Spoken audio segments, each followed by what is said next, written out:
Can baseball save relations between the United States and Cuba? We'll take a look.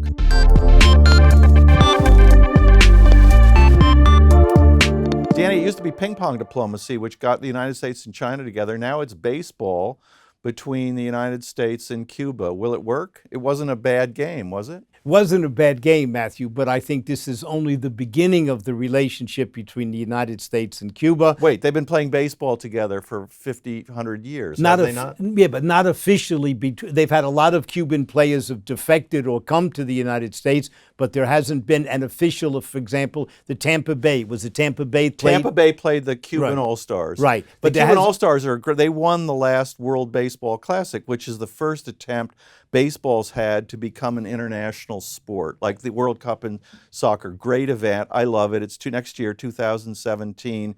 Cuba won it last time.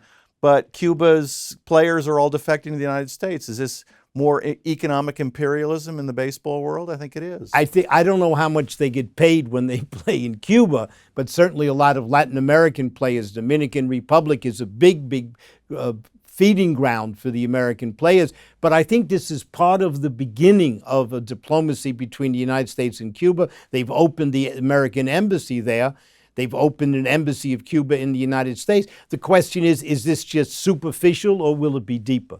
Oh, I think it'll be deeper, but deeper in a good sense for Cuba, maybe not. I mean, the major league teams want to go down and raid the Cuban rosters, don't they? No question. Yasiel Puig, of the Los Angeles Dodgers, got paid $40 million over, 5-6 years, and he's got the emotional balance of a 9-year-old, and he's a brilliant player. Have you seen him play? Yeah, but I've seen him play. But Matthew, how can the Cuban players stay in Cuba when they get huge salaries in the United States? They get 800 pesos a month and kind of in room and board maybe. And medical insurance. Right. And then they come, from Cuban doctors. And then they come to the United States and they're getting 12, 15 million a year to be a mediocre middle relief pitcher. But how about? Did you see Raul Castro in the stadium next to President Obama? Raul was there, but not Fidel. Now the big question among baseball historians is: was Fidel ever scouted or given a tryout by the Pittsburgh Pirates? What's your answer on that? I have no answer, but the question to me is why wasn't Fidel meeting with Barack Obama? Because he's a Pittsburgh Pirate, and this was the Tampa Bay Rays. Of course he wasn't there. He's met other heads of state. He's a National League fan, clearly. I don't think Fidel ever did play in Major League Baseball. I think that's one of those urban legends. I looked at the question, and the best I could come up with was Fidel played on his law school team in 1946, and then again on an all-star team in 1959, but if in between, I don't think he was on the Pirates roster. We'll see. We'll see whether baseball can bring Cuba together with the United States. Politics and sports, there is a fit there, isn't there? Your Donald Trump, the heir presumptive to the Republican Party, is something of a golf. His business is golf, is it not? One of his businesses, Matthew. Let's go through the things. He's got Trump University, went bankrupt. He had Trump steaks. I don't think you've ever eaten one, have you? I haven't finished a Trump steak because they're awfully tough. But how about the issue? If you look at his financial world, he owns golf clubs in Scotland, in Florida, in New Jersey.